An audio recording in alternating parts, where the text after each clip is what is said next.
Europe on the brink of collapse. What did the continent look like just before the catastrophe? I'm Soldier Petr, and I'm going to tell you a story that will shock you. This is Europe in the summer of 1914, 1 week before the outbreak of the bloodiest war in history. Do you see those people? They're laughing, dancing, celebrating. They don't see that in a week a slaughter will begin that will kill 20 million of them. How is that possible? The summer of 1914, the golden age of Europe. Paris is shining, London is getting richer, Berlin is expanding. The Orient Express carries aristocrats across the continent. Emperors are being treated in Mariánské Lázně. Millionaires are gambling in Monte Carlo. But I'll show you the truth. Beneath that glitter lies a continent armed to the teeth. Every country has a mobilization plan. Every general has a list of targets to bomb. Every politician knows that war is inevitable. Why was no one preparing for peace? Because everyone believed one deadly lie. The next war will be quick and we will win. The numbers from 1914 will frighten you. Germany spent 60% of its national budget on the military, France 55%, Russia 65%. All of Europe has turned into a giant arms factory. Krupp in Germany employs 80,000 people.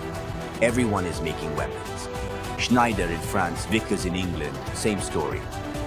But here's the crazy thing. None of those politicians knew what modern weapons were truly capable of. We saw it in the Balkans. 500,000 dead in 2 years. But they told themselves, that's different. We're more civilized. How wrong they were. Every European power tested its weapons in the colonies. The French in Morocco, the Germans in Africa, the British everywhere.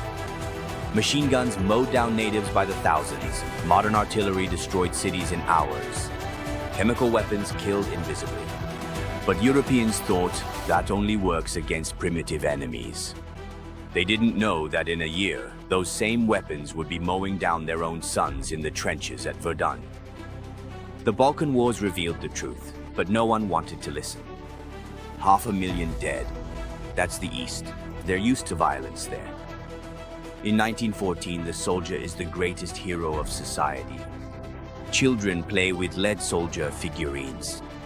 Young people dream of bravely dying for their homeland. But here is the horror.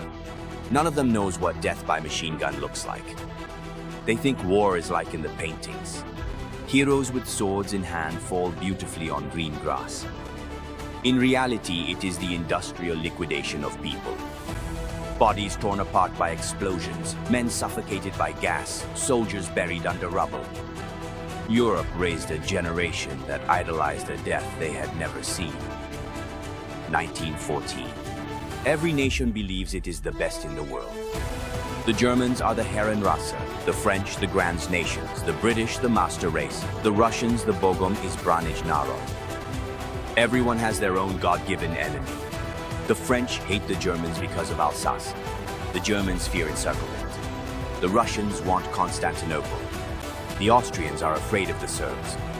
And everyone believes that war will solve their problems. Does that sound crazy? But I knew those people. They weren't crazy, they were just blind. 1914. For the first time in history, a general in Berlin can telephone a general in Constantinople. Orders fly by telegraph across the entire continent. In minutes. Trains transport 1 million soldiers in a week. Ships bombard cities from a distance of 20 kilometers. Airplanes spy on enemy positions from above. But here's the problem. Technology sped up wars, but it also made them longer. One nation could no longer quickly crush another. Everyone was too strong, everyone too well armed. Instead of a swift victory, there came 4 years of slaughter. All the generals in 1914 believed one thing. We'll be home before Christmas.